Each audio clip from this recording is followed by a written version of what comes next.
Hello and welcome to the program. I am Suren. Let us blank out everyday events from your mind. Take your time and now take deep breaths, holding each for the count of 4. Then exhale very slowly. Repeat this at least 3 times. And letting your whole body go limp and be relaxed in your chair.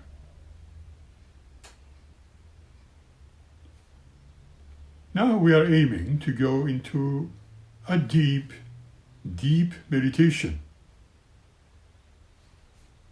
Perhaps starting with a journey with clean, clear, positive minds. Just imagine that we are walking along by a certain harbor. There is plenty of activity here. A lot of work is going on. Several men and some women are around their boats.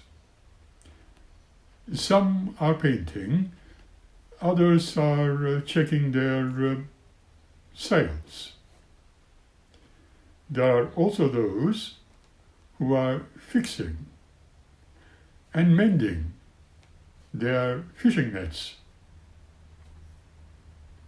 It's all very exciting here and interesting.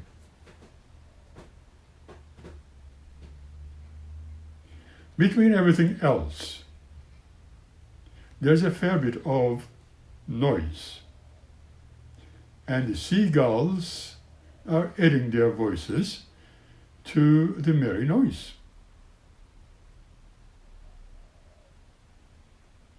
Look at that beautiful ship over there. Can you see the one I'm pointing at?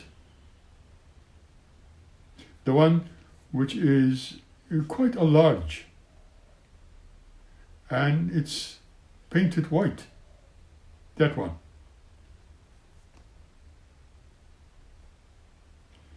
Let us have a closer look. As we get closer, one can see the ship's name on the side. Can you read it? What do you make out of to be? Let us join in. We seem to be getting closer and closer.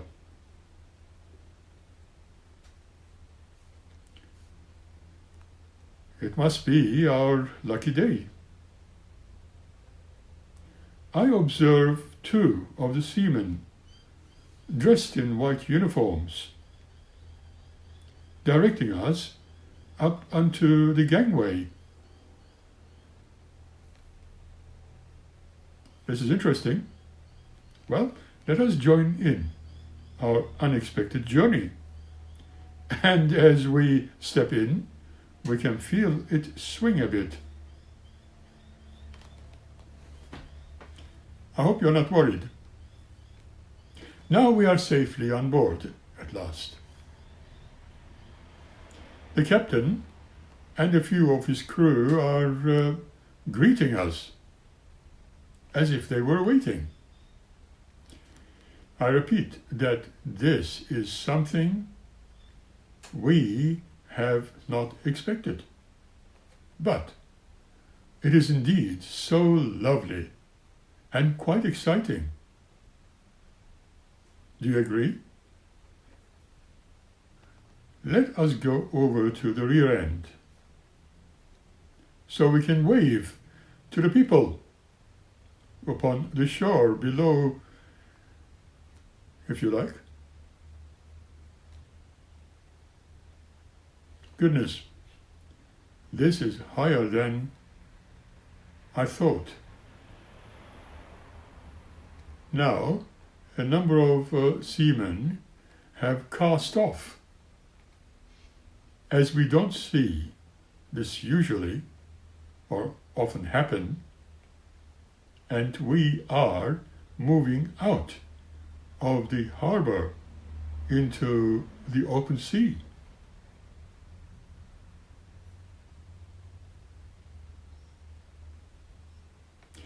We are also clear of any small boats, as you can see all around us.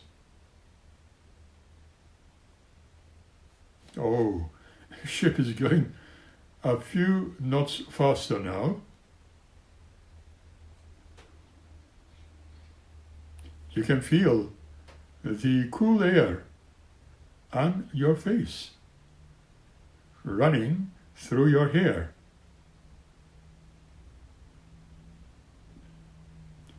The quietness about us is almost palpable. The only sound we hear is that all the ship's engines, like a heartbeat, and noticing the water rushing as the boat breaks through the sea, sending waves after waves across the surface, changing, of course, the color of the sea to foaming white, and the sky is so clear, whilst the sun is radiating down upon us. It is so warm now in here, and one could be quite tempted where we are at, or be foolish enough to jump into it.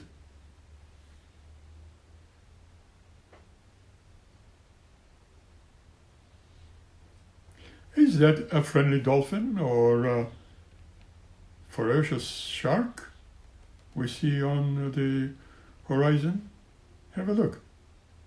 Can you see what I'm pointing out?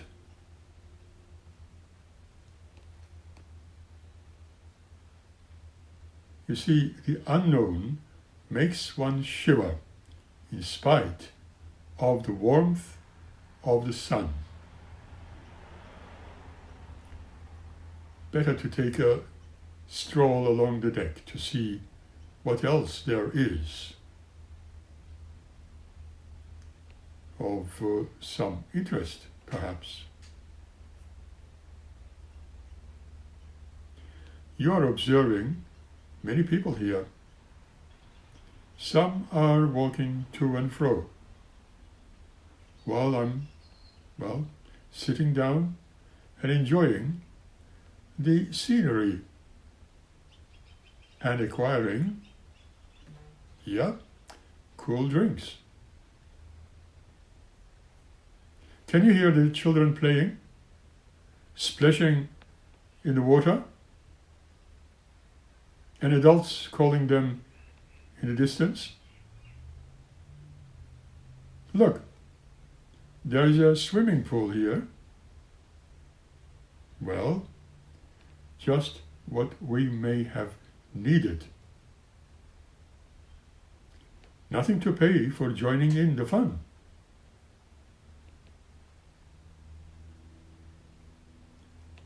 What do you think?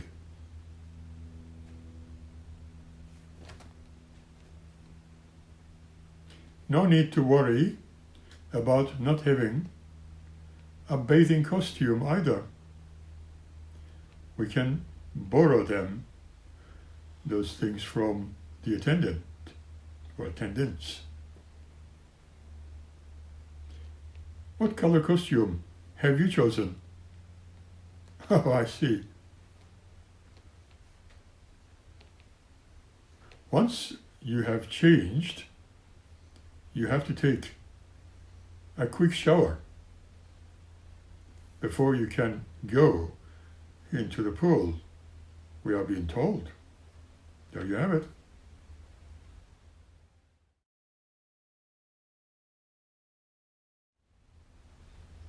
If you cannot swim, don't be afraid of the water. There is no need to worry here. It may be only your negativity that is causing your fear and apprehension.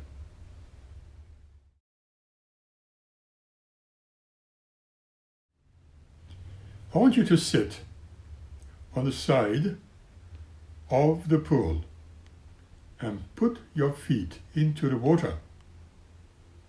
Just like that. Thank you.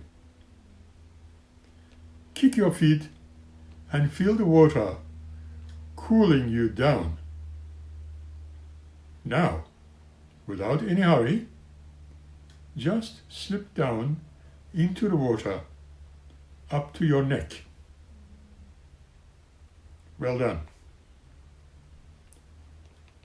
Keep relaxing. Hold on to the side rail and let your body float. You can now hardly feel a single muscle. It is all so wonderful. As the water supports you, let your fear and apprehension drift away, and you will find that you can swim to your heart's content.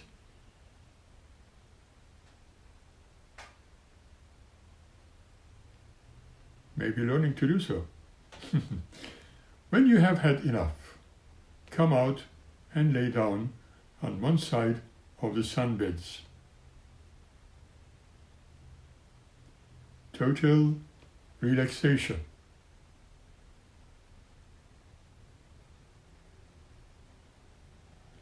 With the sounds of the engines, as if murmuring a lullaby, as they push the ship through the water, you feel so good now and relaxed that you could go to sleep. To tell you the truth, I expected this. And time means nothing here. Yet it is time soon to head back to the harbor.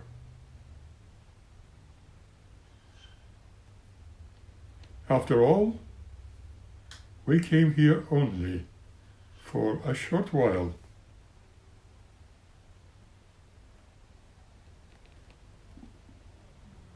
As we leave the pool and make our way along the deck, some of the passengers smile at us, whereas others passing us by. That's okay. But for now, it only seems necessary that we reach the harbor.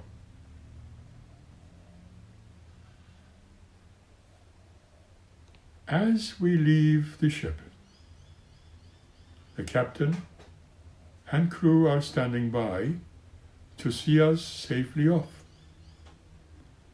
going to gangway, past the waiting uniformed seamen, and back onto, you guessed it, terra firma.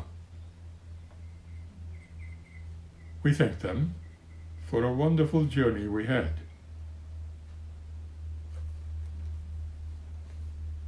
Soon, we are back home in our familiar chairs. Did you notice the name of the ship? Did you recognize any of the men and women working on their boats? Could you identify the two seamen, the captain and the crew?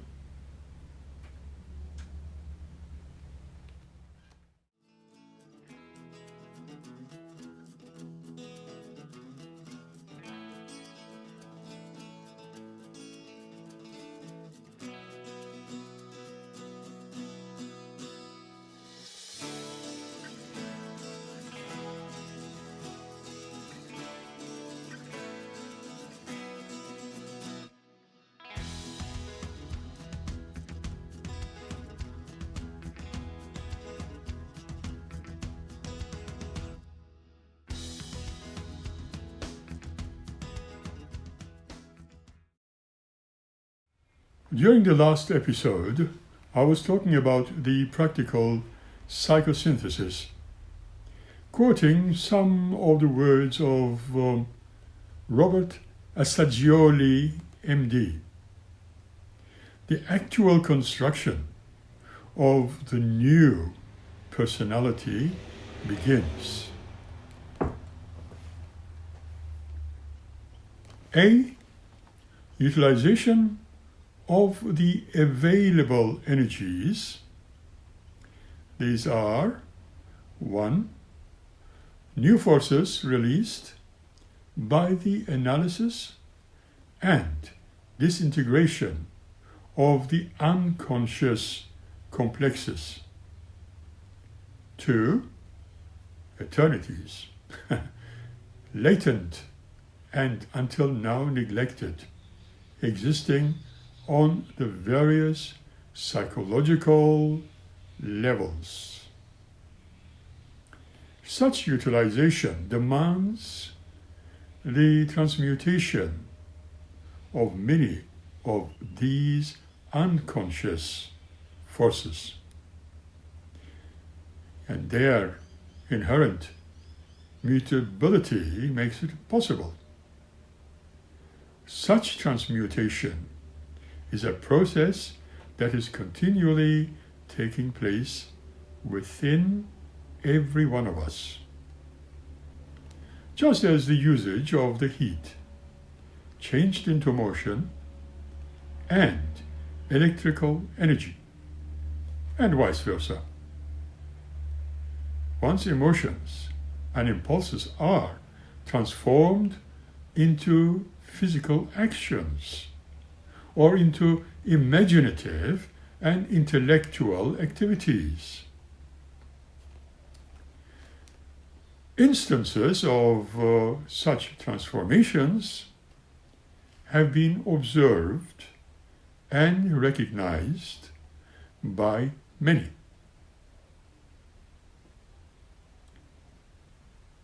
There was a Latin poet who wrote, "Facit indignatio versos."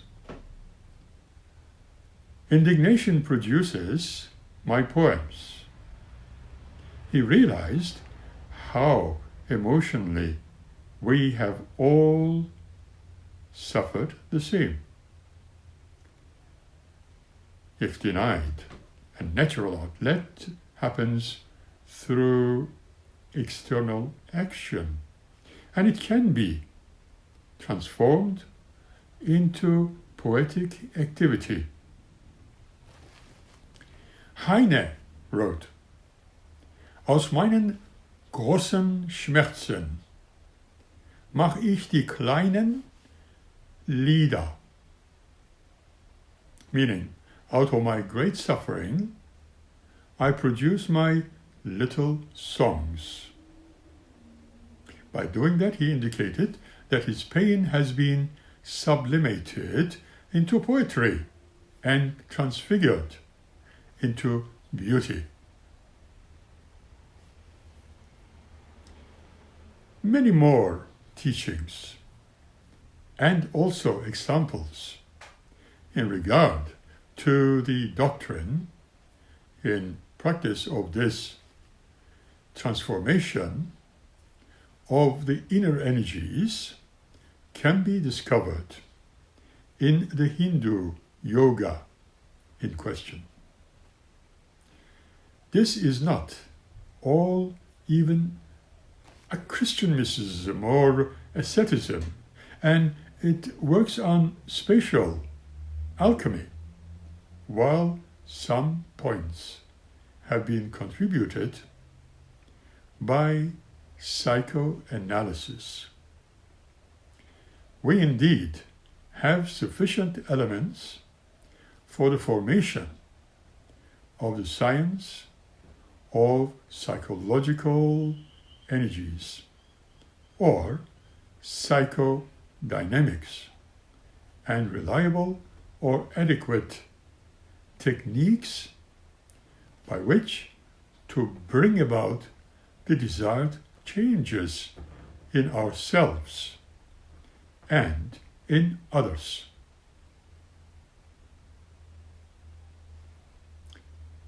B. The development of the aspects of the personality which are deficient or inadequate for the purpose we desire to attain. This kind of development can be carried out in two ways: by means of evocation, autosuggestion, creative affirmation, or methodical training of the undeveloped functions, such as memory, imagination, will. A training similar to that used in physical culture or in developing technical skills, such as singing, playing an instrument, or painting. Painting, of course. C. Coordination and subordination of the various psychological energies and functions. The creation of a firm organization of the personality. Yes, this kind of ordering presents interesting and also suggestive analogies with that of a modern state, with the various groupings of the citizens into communities, social classes, professions, and trades, and the different grades of town, district, and state officials.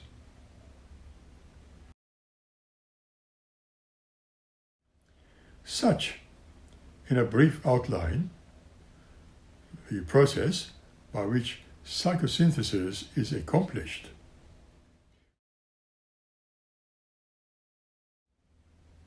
It should be made clear that all the various stages and methods mentioned here are closely interrelated and need not be followed by a very strict succession of distinct periods.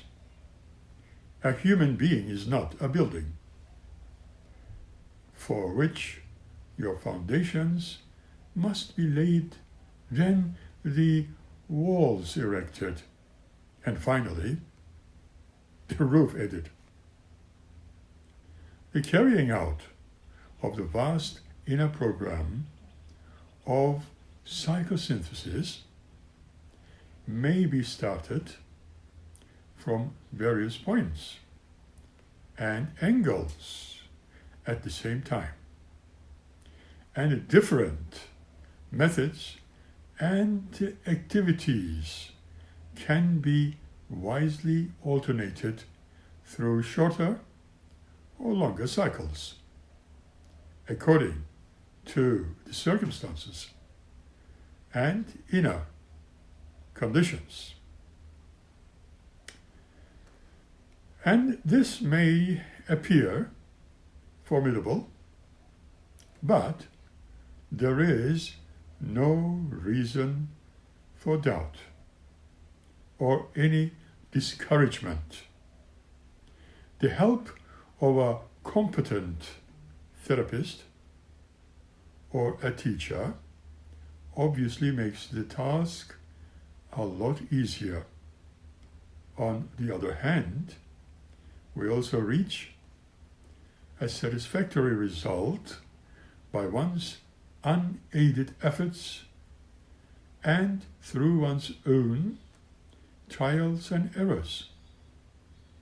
Having observed the preliminary instruction on the psychological principles and laws involved, and having learned your various psychosomatic techniques to be followed.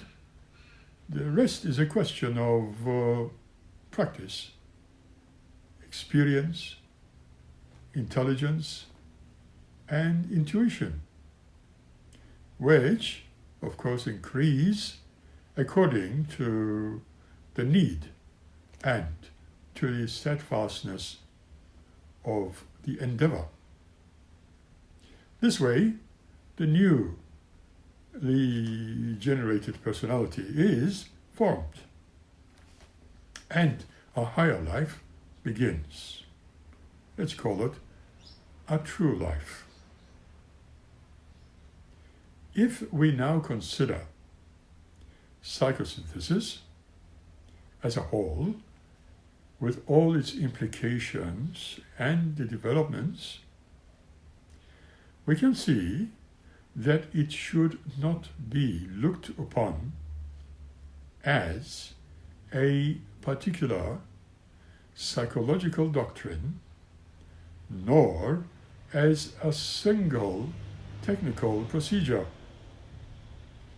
It is first and foremost a dynamic, even a dramatic conception of the human psychological life, which it portrays as a constant interplay and conflict between the many different and contrasting forces, and a unifying center, which ever tends to control, harmonize, and utilize them.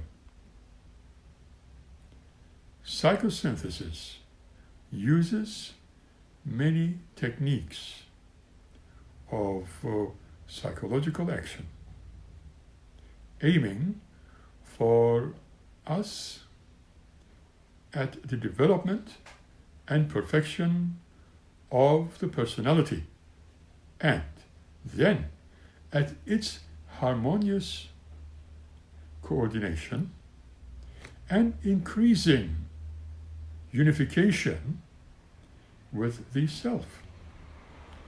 This may be called, respectively, personal and spiritual psychosynthesis.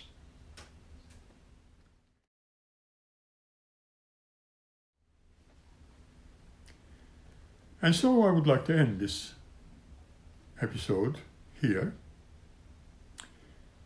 thanking you for sharing it. We will meet again by the next episode to continue with our interesting subject, and others to follow. Until then, keep well, smile often, and be happy. Thank you.